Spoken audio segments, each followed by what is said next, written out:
particular. ¿Por qué lo llamamos espiritualidad? Lo vamos a ver precisamente porque esa es nuestra intención.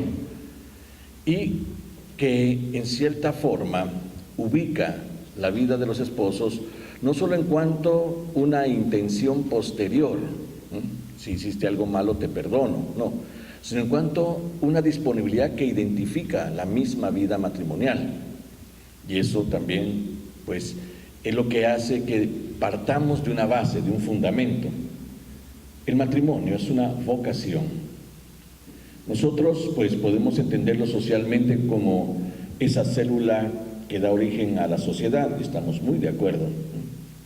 Y también al mismo tiempo, ligados a la realidad psicobiológica del ser humano, pues también está en función de obedecer todo lo que la misma naturaleza humana, ligado a la naturaleza universal, pues tiene como propio, ¿no? Entonces está también la realidad sexual en cuanto a sus instintos, la realidad psicológica en cuanto a sus emociones y sus afectos, y todo eso conjugado, pues también conlleva un proyecto que desde la misma naturaleza cumple una función. Lo social, lo psicobiológico, lo encontramos, lo reunimos, porque lo creemos también parte de ese proyecto de Dios en el hombre. Y entonces lo asociamos a ese proyecto que se llama vocación. Y entonces adquiere un sentido superior. Y ese sentido superior es la felicidad del ser humano. Podríamos decir que el desafío fundamental del cristiano viene expresado en el Evangelio. Sean perfectos como mi Padre Celestial es perfecto. Desafío del Evangelio, desafío del cristiano, pero también desafío de todo ser humano que en el encuentro con la verdad busca su realización. A veces la realidad religiosa podría confundir un poco en cuanto a cómo viene considerado el ser humano en la perspectiva divina. El fundador de Viverein, el sacerdote Nicola Giordano, él es una persona que parte de la filosofía, y una filosofía que lo lleva a un discernimiento antropológico desde su fe. Un último libro que acabo de recibir, Carmencita me trajo, de parte de él, precisamente tiene como título la enorme potencialidad del ser humano, y no como una actitud, digamos, vanidosa, soberbia del hombre, ¿no? de querer ser grande por sí mismo, sino en cuanto precisamente su destino. Dios lo quiere grande como Él es grande, y por eso lo hace inherente a un proceso que el mismo Dios ha cultivado en el corazón de cada uno, y que precisamente viene a ser una respuesta delante de los frenos del mal, a esa posibilidad de felicidad, a esa posibilidad de libertad, a esa posibilidad de realización humana. Entonces, el desafío, sean perfectos como su Padre Celestial es perfecto, tiene como referencia Dios que nos ha creado a su imagen y semejanza, pero que esa semejanza se pierde cuando el hombre decide por libertad un proyecto distinto al de Dios, referido en el Génesis como la llamada precisamente a pecar. Y entonces viene la figura esa particular de la serpiente que ofrece el fruto, etcétera, etcétera, ¿no? Y que entonces el ser humano cede a la tentación de mirar hacia otro lado, hacia otro proyecto, que se vuelve un proyecto antitético al divino. Si Dios invita al hombre a que participe de su perfección, es por eso que lo ha hecho su semejante. Pero el otro proyecto, que pretende usurpar el puesto de Dios, hace que el hombre ceda a la tentación de encontrarse más con sus debilidades que con sus potencias. Y entonces, ¿qué es lo que hace Dios? Lo llama de nuevo a reconstruir esa semejanza, a reconstruir esa grandeza, esa dignidad.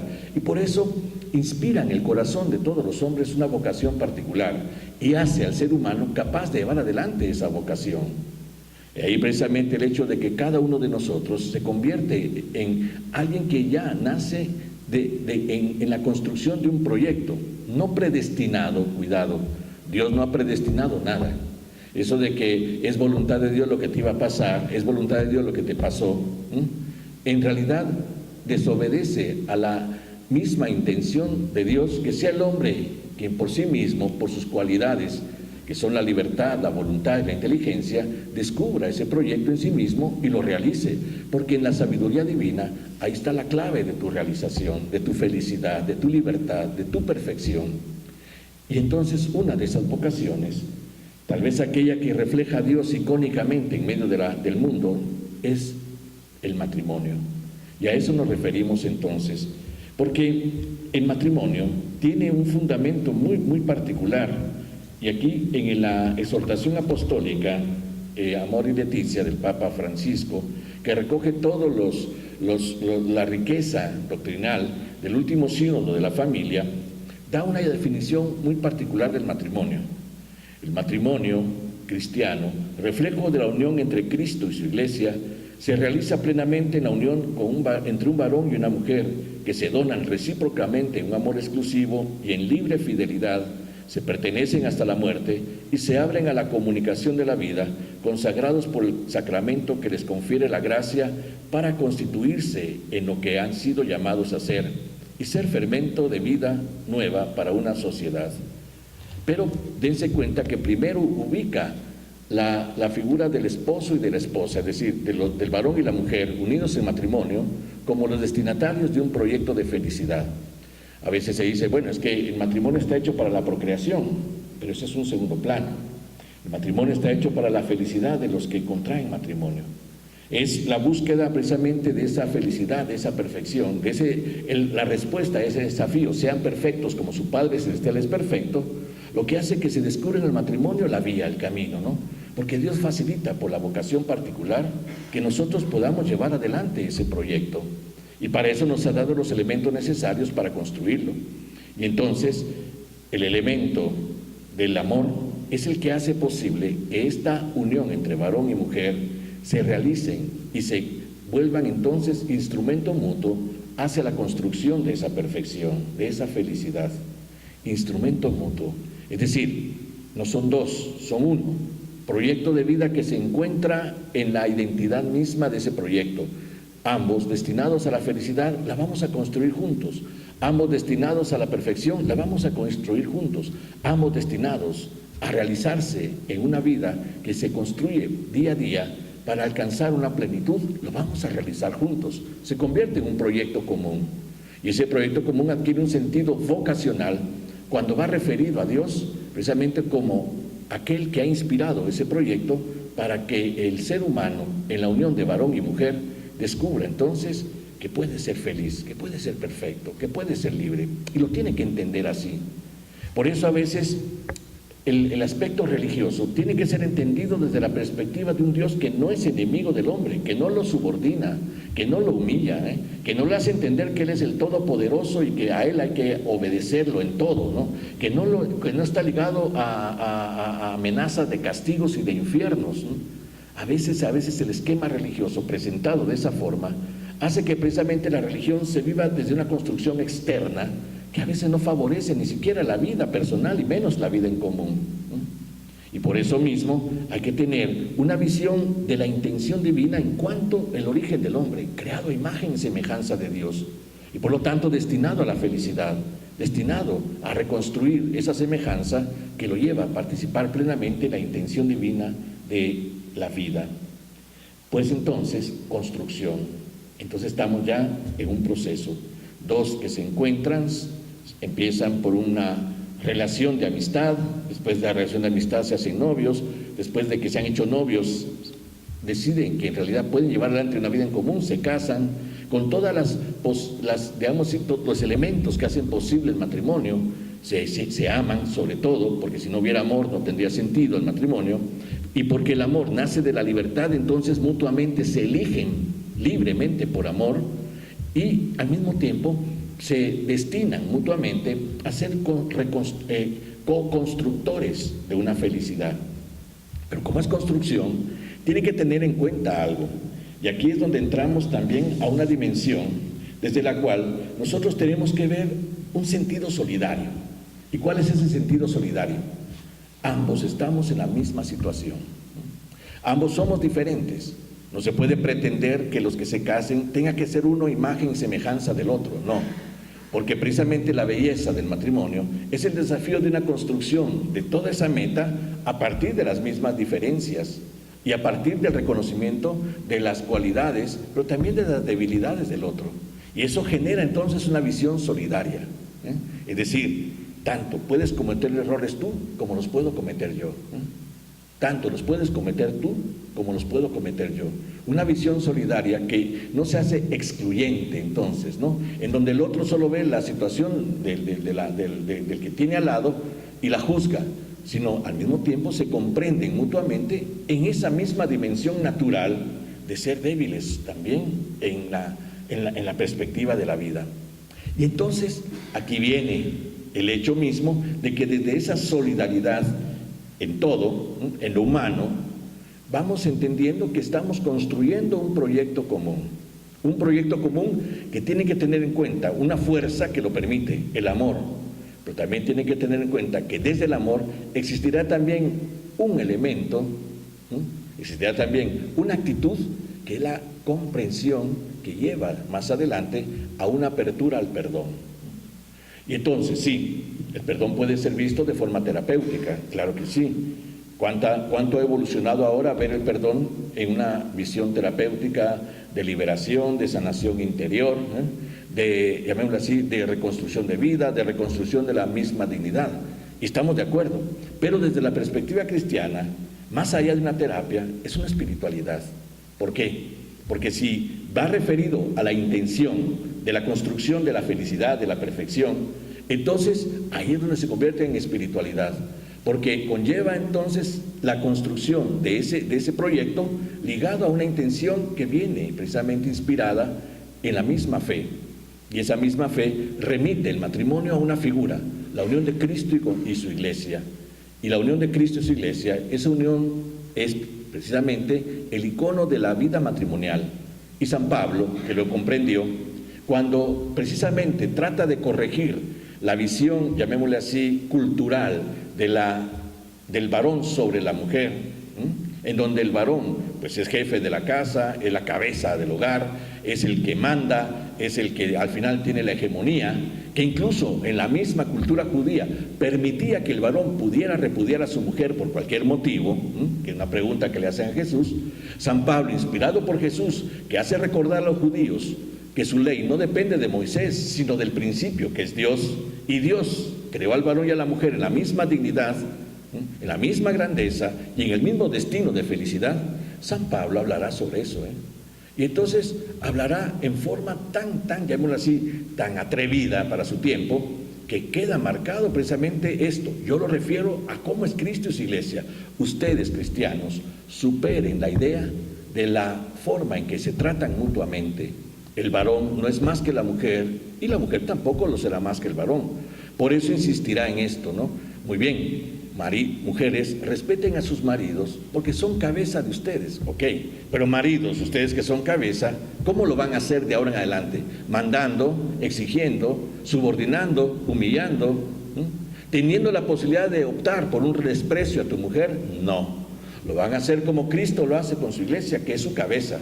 Y cuando Cristo se pone a sí mismo y se propone a sí mismo como referente de conducta cristiana, entonces va a decir: el que quiera ser el más grande, que sea el servidor, y el que quiera ser el primero, que se ponga a disponibilidad de los demás, que sea esclavo de los demás, Y entonces, si esto enseña Cristo y Él lo ejemplifica en su propia vida, nos está diciendo entonces que está bien. Si hay determinados patrones sociales que a veces se mantienen y muchas veces en el plano religioso sostenidos por el Antiguo Testamento, que ha sido superado por Jesús, entonces si insistes en ser cabeza de tu iglesia, tú cristiano, cabeza de tu esposa, tú cristiano, lo vas a hacer al estilo de Cristo, servidor, esclavo, Es decir, no en una subordinación física, sino en la libertad de una subordinación que conlleva a reconocer en la persona que tienes al lado, y en este caso tu mujer, alguien que es como tú.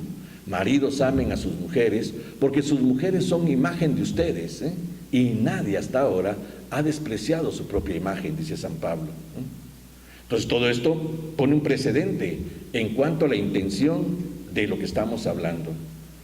Es una construcción común, y la belleza de lo común es descubrirse precisamente en la misma dignidad.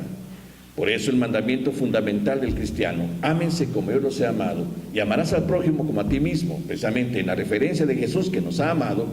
Entonces nos pone a nosotros mismos en un amor que nace de reconocernos quiénes somos. La fe nos invita a reconocernos en la grandeza del ser humano. Carmencita hablaba del Salmo 8, que es un inspirador en la vía espiritual del movimiento Vivereín. ¿Qué es el hombre para que te acuerdes de él? El ser humano para darle poder. Lo hiciste poco inferior a los ángeles, pero lo coronaste de gloria y dignidad.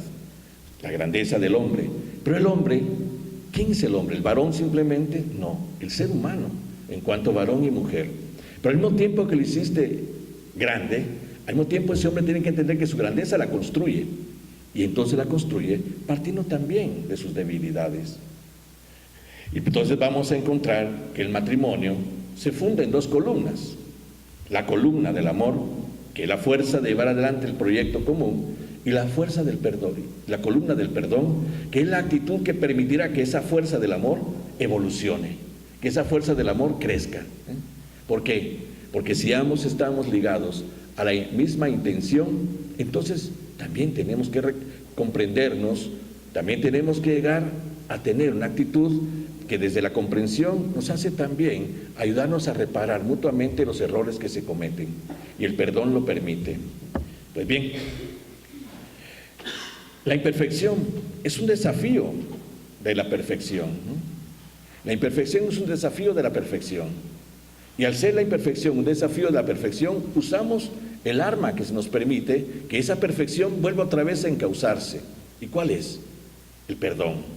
Por lo tanto, desde la misma solidaridad común que nosotros comprendemos como la forma de construir desde lo humano aquello que tiene destino en la plenitud de Dios, pues vamos haciendo paso a paso todo aquello que conlleva la comprensión, la aceptación mutua, ciertos elementos que precisamente voy a atreverme a tomar desde la misma Amor y Leticia, que nos ayudarían a comprender desde la perspectiva de la doctrina de la Iglesia ahora en este documento del Papa Francisco, a que sepamos pues que muchas veces el quedarnos anclados en rencores, en odios, incluso hasta mismas actitudes de venganza, no llevan a evolucionar nada, más bien acentuarían el dolor y acentuarían precisamente la impotencia ante construir lo que amamos construir, y que un día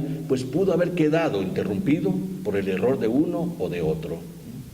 Entonces dice, si permitimos que un mal sentimiento penetre en nuestras entrañas, dejamos lugar a ese rencor que se añeja en el corazón. Lo contrario es el perdón, un perdón que se fundamenta en una actitud positiva, que intenta comprender la debilidad ajena y trata de buscarle excusas a la otra persona, como Jesús cuando dijo, Padre, perdónalos, porque no saben lo que hacen. Pero la tendencia suele ser la de buscar más y más culpas, la de imaginar más y más maldad, la de suponer todo tipo de malas intenciones, y así el rencor va creciendo y se arraiga. Entonces, una tendencia natural, que después la vamos a ver desde una visión cristológica del Evangelio. A veces se pretende corregir el error del otro con la misma moneda. Se pretende pagar del mismo modo. Y entonces, lejos de ser una actitud que supere ese momento difícil, ese momento de debilidad, más bien hace que esa enfermedad crezca más en el corazón de la persona ofendida. Y entonces no se detiene a verificar todas las posibilidades que haya para poder superar esto. Y entonces dice, así el rencor va creciendo y se arraiga. De ese modo, cualquier error o caída del cónyuge puede dañar el vínculo amoroso y la estabilidad familiar. Entonces ya estamos atentos, ¿cómo vas a caer? Estamos atentos a cualquier error, estamos atentos a cualquier actitud que no nos gusta y la señalamos inmediatamente y traemos a la memoria el pasado, ¿no? Es que ya sabía yo que lo ibas a volver a hacer, es que ya sabía yo que esto iba a volver a pasar, es que desde que hiciste aquello, ¿no? Ese rascar la herida constantemente que impide precisamente el sanar. El problema es que a veces se le da a todo la misma gravedad, con el riesgo de volverse crueles ante cualquier error ajeno, No todos los errores son del mismo tamaño, Pero cuando ya se ha vivido la experiencia de un error grande, a veces desde el error grande se miden los demás errores y a veces se hacen de la misma estatura, ¿no? Y por lo tanto, entonces,